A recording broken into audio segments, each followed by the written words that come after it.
दोस्तों, सुल्तानी दवाखाना की वसादत से हकीम नुमान जवेद आपकी खिदमत में हाजिर है। तरह तरह की खुराकें इस्तेमाल करके हम मैदे के जुमला इमराज का शिकार हो जाते हैं। मैदे के वैसे तो बहुत ज़्यादा मसाइल हैं, लेकिन आज हम चंद पर बात करेंगे और एक ऐसा शानदार और आसान नुस्खा आपके गोश गुजार करूँगा जिसको प्रॉपर वे में 15 से 20 दिन इस्तेमाल करके आप इंशाअल्लाह ताला इन तमाम जुमला इमराज से बआसानी शिफायाब भी हो सकते हैं और इस नुस्खे को आगे दूसरों को बताकर दूसरों की ज़िंदगी में भी आसानियाँ ला सकते हैं। मैदे के जुमला इमराज की अगर हम बात करते हैं तो उसमें सबसे जो पहली चीज़ कॉमन है जो तकरीबन तमाम लोगों में देखने में आती है वो है एसिडिटी। जैसे ही हम खाना खाते हैं, खाने के थोड़ी देर के बाद हमारे सीने में बिल्कुल सेंटर में जलन शुरू हो जाती है जिसको पेप्टिक अल्सर भी कहा जाता है। अब बहुत से लोग खाने में एतदाल नहीं रखते, खाने के बाद पानी का इस्तेमाल करते हैं जिसकी वजह से वो इन तकालीफ का शिकार हो जाते हैं। अगर आपकी डाइट में, आपके फूड में, आपकी खुराक में चिकनाहट का अंसर ज़्यादा है, आप ज़्यादा तली हुई चीज़ें इस्तेमाल करते हैं तो आप भी इन तमाम तकालीफ का और इमराज का शिकार हो सकते हैं। सबसे पहली चीज़ जो कि मैदे के इमराज का शिकार करती है वो है तली हुई चीज़ों का कसरत के साथ इस्तेमाल करना। तली हुई चीज़ों में ऐसी चीज़ें हैं जिनमें चिकनाहट ज़्यादा पाई जाती है जो कि खुराक को हज़म करने में मुआवन नहीं, उल्टा उसके लिए मुज़र सेहत साबित होती है। दूसरी चीज़ खाने के साथ पानी का इस्तेमाल जो कि हमारे मैदे में तरह तरह की बीमारियों का इजाफा करता है। अल्लामा इब्न क़य्यिम रहमतुल्लाह अलैह अपनी तसनीफ में ये लिखते हैं कि खाने के फौरी बाद पानी पीने से हम मैदे के अल्सर का शिकार हो जाते हैं। बहुत से हुक्माए कराम ने अपनी तसानीफ में ये बात लिखी है कि जब हमारे सामने ग़िज़ा को रखा जाता है तो उसको हज़म करने के लिए नेचुरली फिनोमेना के तौर पे हमारे मुंह के अंदर ऐसा सलाइवा पैदा किया जाता है जिसकी मदद से उस खुराक को डाइजेस्ट किया जाता है। वो सलाइवा उस खुराक को डाइजेस्ट करने में मददगार साबित होता है। अब यहाँ पर हम गलती ये करते हैं कि जैसे ही खाना हमारे सामने रखा जाता है हम पानी पीकर उस पैदाशुदा उस हार्मोन को हम मैदे के अंदर की तरफ ले जाते हैं और बजाय इसके कि वो हार्मोन हमारी खुराक की डाइजेशन करता, हमारे खुराक को मैदे में जाकर हजम करता, हम पहले ही पानी पीकर उसको मैदे में पहुंचा देते हैं और पानी ज़्यादा से ज़्यादा 25 मिनट तक मैदे के अंदर रहता है, उसके बाद उसका इखराज हो जाता है। तो इसका सबसे बड़ा नुकसान ये होता है कि जहां हमने सब्ज़ी या गोश्त का इस्तेमाल करना था, अब जैसा कि हमने गोश्त का इस्तेमाल किया तो गोश्त को हज़म होने में 4 से 5 घंटे डाइजेशन के लिए ज़रूरत है जो कि स्टमक पूरा जोर लगा के उसको डाइजेस्ट करने की कोशिश करता है। जब हम गोश्त को खा रहे होते हैं या तनावल कर रहे होते हैं उस वक़्त जो मादा या जो सलाइवा हमारे मुंह के अंदर पैदा हो रहा होता है वो उस गोश्त को गलाने और उसको डाइजेशन करने के लिए बाद में इस्तेमाल होता है। हम गलती ये करते हैं कि गोश्त को देखते ही मुंह में पानी आया, अब वो जो पानी मुंह में पैदा हो रहा है वो उसकी हज़म और उसकी डाइजेशन के लिए है। उसको बजाय इसके कि हम गोश्त को हज़म करने के लिए इस्तेमाल करते, हमने पानी पीकर उसको पहले ही मैदे में पहुंचा दिया। अब उसका नुकसान ये हुआ कि गोश्त 4 से 5 घंटे में चूंकि हज़म होने वाला था, अब वो मैदे में वहीं पर रखा हुआ है। चूंकि उसको हज़म करने के लिए जिस मादे की ज़रूरत थी वो तो हमने पहले ही पानी की शक्ल में मैदे से इखराज कर दिया। तो इसलिए जो भी खुराक आप इस्तेमाल करें पानी का इस्तेमाल आपने मुतवाज़न करना है के बाद और पानी का इस्तेमाल हमने हरगिज़ नहीं करना।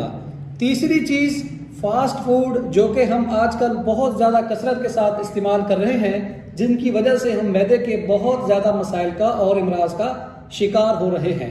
फास्ट फूड का कसरत के साथ इस्तेमाल आपकी बॉडी में बेहद पेन भी पैदा कर सकता है, आपका कोलेस्ट्रॉल लेवल भी हाई हो सकता है, आपको ब्लड फिशर खून यानी कि हाई ब्लड प्रेशर का मरीज भी कर सकता है। तो आपने फास्ट फूड का इस्तेमाल भी नहीं करना, खाने के बाद पानी भी नहीं पीना और खाने में मुतवाज़न चिकनाहट इस्तेमाल करनी है क्योंकि excess of everything is harmful.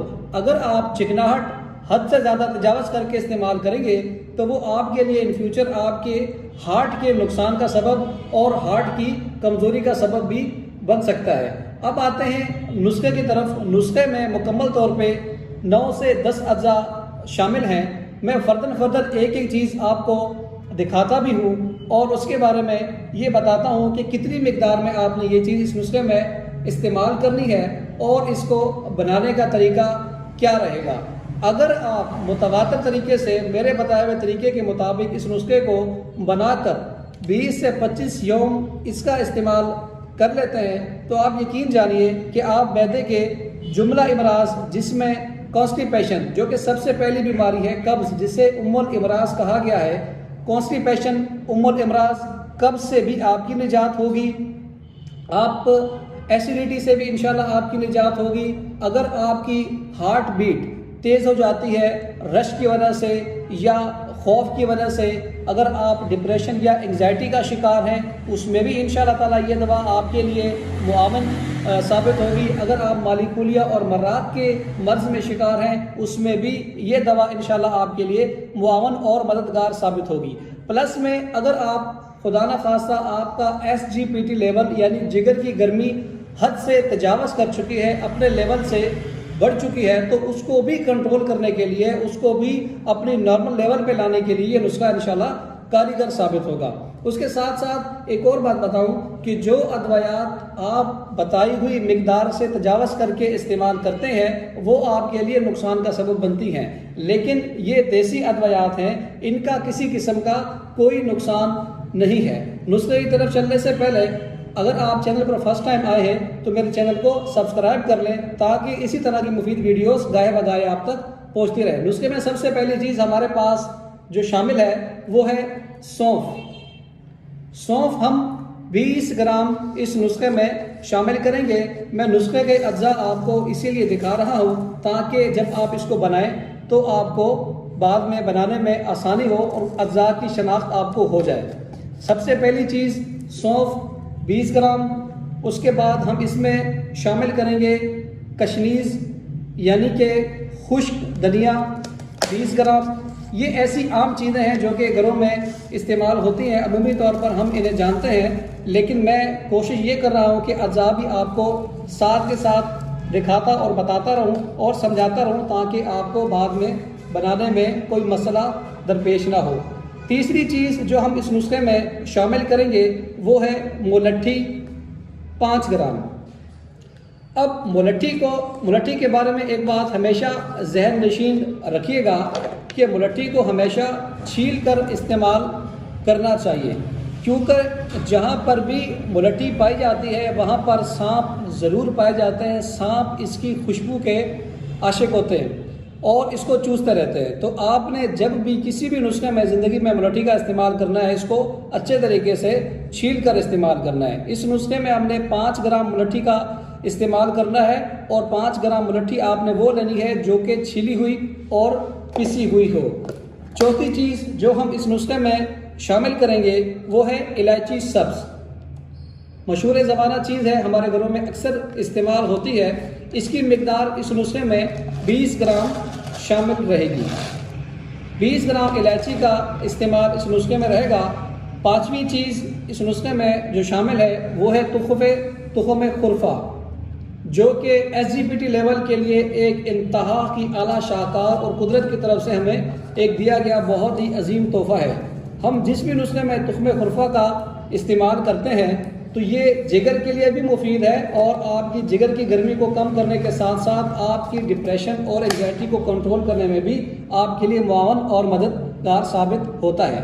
उसके साथ साथ हमारे पास मौजूद है रेमन खताई, जो कि 30 ग्राम की मिकदार में इस नुस्खे में हम शामिल करेंगे। बरसग़ीर के हुक्म कराम जानते हैं कि रेमन खताई के जिगर के बारे में क्या अफ़आल हैं। मैं आपको दिखा रहा हूँ कुछ इस शक्ल में आपको पंसार स्टोर से बआसानी दस्तयाब है। इस नुस्खे में हम 30 ग्राम रेमन खताई को शामिल करेंगे। इससे अगली चीज़ जो कि हमारे पास इस नुस्खे में शामिल है वो है दाना मको या अम्बस सालब भी इसे कहा जाता है। अम्बस सालब का इस्तेमाल, मको का इस्तेमाल जिगर, वर्म जिगर, hepatitis B, hepatitis C, enlargement of spleen यानी कि तिल्ली का बढ़ जाना में बेहद मुफीद है।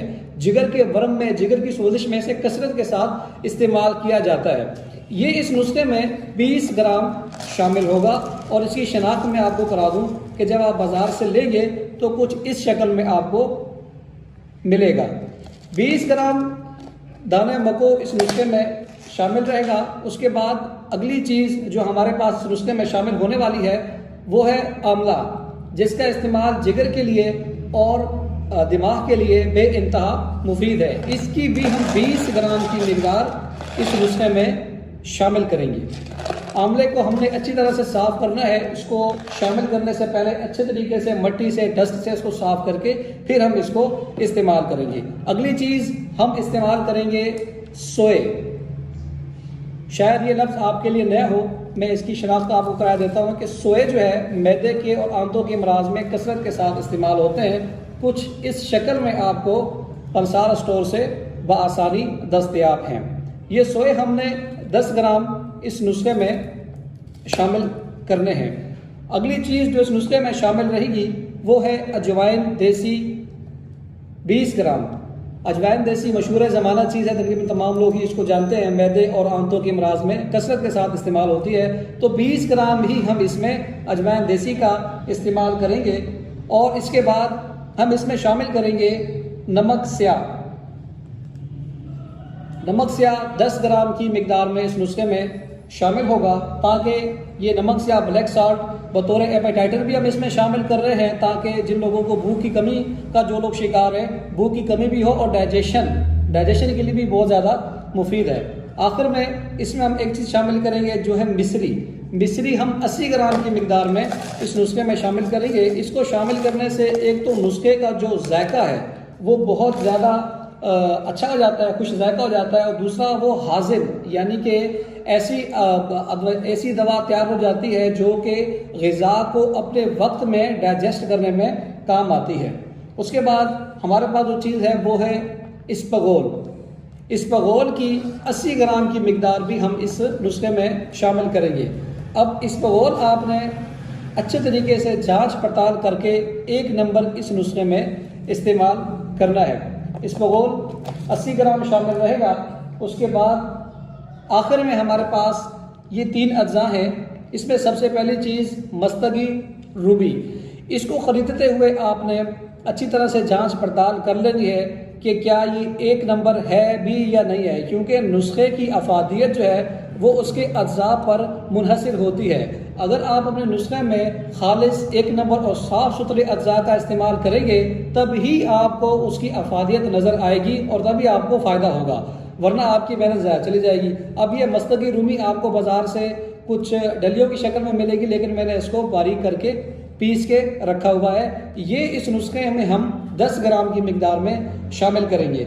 आखिर में कुश्ता ज़हर मोहरा, जो कि बहुत ही मुफीद चीज़ है डिप्रेशन, एंग्जाइटी के और मराद मालिकुलिया के मरीज़ों के लिए। मुकव्वी कल्ब भी है, दिल को ताकत भी देती है, दिमाग को भी ताकत देती है, ज़ोफ़े बसारत को भी ख़त्म करती है। गर्ज ये कि इसके बेइंतहा फ़ायदे हैं, इस वजह से ही इसको इस नुस्खे में शामिल किया गया है। तो कुश्ता ज़हर मोहरा इसमें हम 10 ग्राम की मिकदार में शामिल करेंगे। और सबसे आखिरी चीज़ और जो यूनिक चीज़ है वो इस नुस्खे को सबसे अलग करने के लिए वो है सत पुदीना।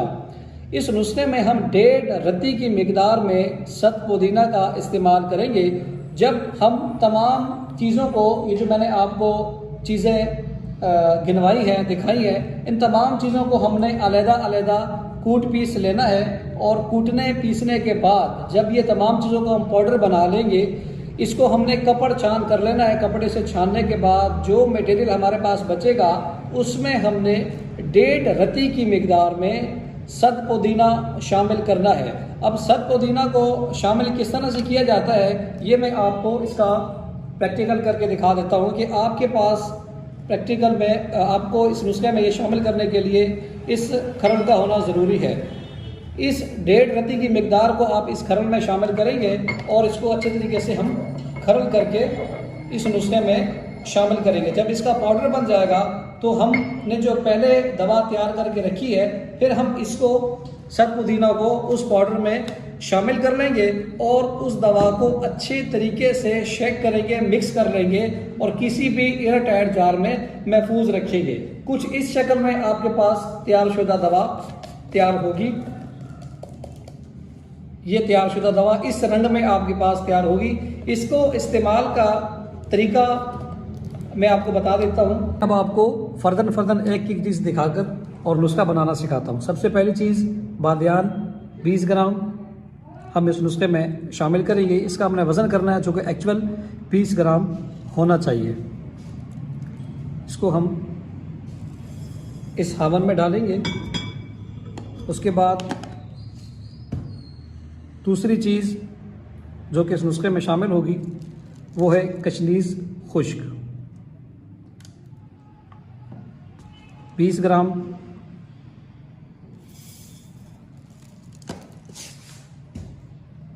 तीसरी चीज़ मुलट्ठी 5 ग्राम की मिकदार में हम इस नुस्खे में शामिल करेंगे। चौथी चीज़ तुख्म खरफा 1।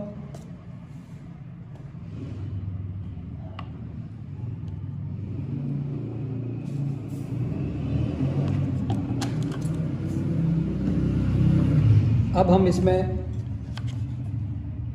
रेवंत खताई शामिल करेंगे 30 ग्राम की मिकदार में।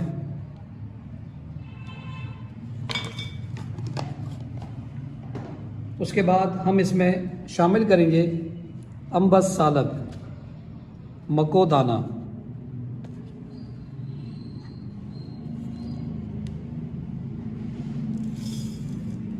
नुस्खे की अफादियत जैसा कि मैंने आपको बताया था कि अज्जा के साफ़ सुथरा होने पे और खालिस होने पर मुनहसर है। अगली चीज़ जो हम इसमें शामिल करेंगे वो है आंवला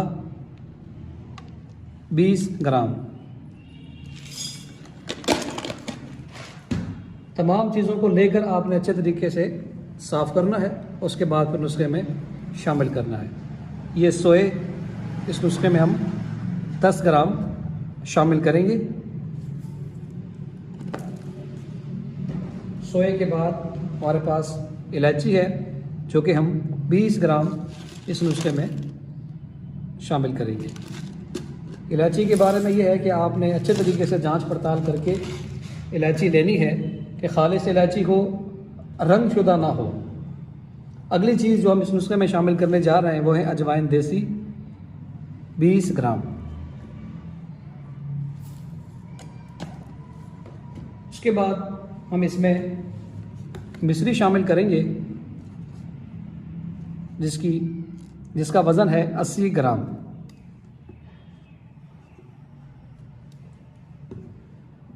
उसके बाद हम इसमें नमक स्याह शामिल करेंगे जिसका वज़न है 10 ग्राम। आखिर में हम इसमें इसबगोल शामिल करेंगे 80 ग्राम की मिकदार में। लेकिन ये वाज़ेह है कि जब नुस्खा हम तमाम तैयार कर लेंगे तो उसके बाद इसबगोल को हमने साबुत ही इसमें शामिल करना है।